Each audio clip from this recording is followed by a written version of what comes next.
Good morning. I hope you had a great weekend.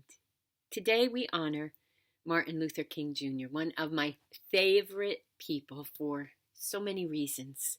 He was an American Baptist minister like me. He was a parent, a visionary, a man of great faith, a man who truly walked the talk and let God lead his life, even when he was uncertain and afraid. And because of that, he changed our world in so many ways. But the struggle still goes on, and now we have to follow in his steps with God. In the book of Exodus, we read about how God heard the cries of his people enslaved in Egypt and freed them. And as they wandered in the wilderness, waiting for the Lord to bring them into the promised land, God gave specific instructions on how to make their camps. Certain tribes were to camp on the north and south side, others on the east and west, and the center of the camp was reserved for the tabernacle, this portable structure where the people gathered to worship the Lord. This way, God was at the center. That is how God wanted it then, and you know what? It's the way he wants it today, too.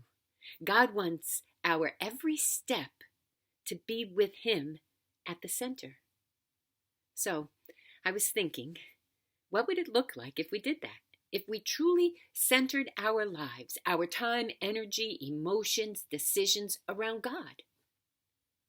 Now, I'm not going to lie, answering this question feels hard, because the truth is sometimes it's tough to keep God at the center of our lives. Look, even without the pandemic, life is overwhelming sometimes. Our time and energy are pulled in different directions, jobs, family, other commitments. All of these responsibilities and more threaten to take our focus away from God. Now, add to that the awful 10 months we've had trying to navigate through this pandemic, and we can see how easy it is to think and feel like we're alone, and that God is nowhere to be found. But what I have discovered is that when I start to feel that way in my soul, when I start to feel lost, insecure, alone, kind of sorry for myself, when the everyday problems start to pile up and life is just no fun anymore, well, that's when I have to stop and ask myself, why do I feel this way? And then I have to think back and remember what it felt like to be loved and secure and not feel like this. And you know what? I realized it isn't God who has abandoned me, but I who have abandoned him. Once when Jesus was at the home of his friends Mary, Martha, and Lazarus, Martha was mad because she was doing all the work and Mary was just seated at Jesus' feet listening to him, loving him.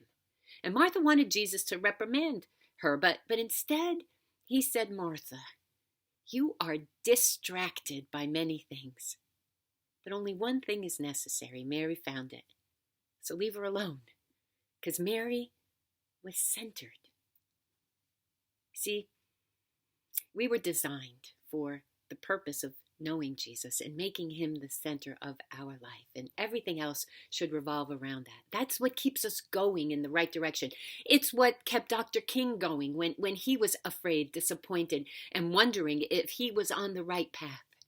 And when we can pause long enough from all our distractions and work at that, we start to see things change. We change. We begin to hear God's voice a bit clearer, directing us, comforting us, assuring us. We find we can pray with more intensity, trusting our prayers are being heard. And our eyes start to see the blessings that are still in our midst. You know, this reminds me of an old hymn that we used to sing in church. Turn your eyes upon Jesus. Look full in his wonderful face. And the things of the earth, they'll look strangely dim in the light of his glory and grace. Maybe that's what it means to center our lives on Christ, to want the things he wants, to find the goodness that you can only find when you focus on his presence, to know the joy of communing with a good, loving God, and then taking all of that into the world. So today I want to simply encourage you to take a moment and maybe do an inventory.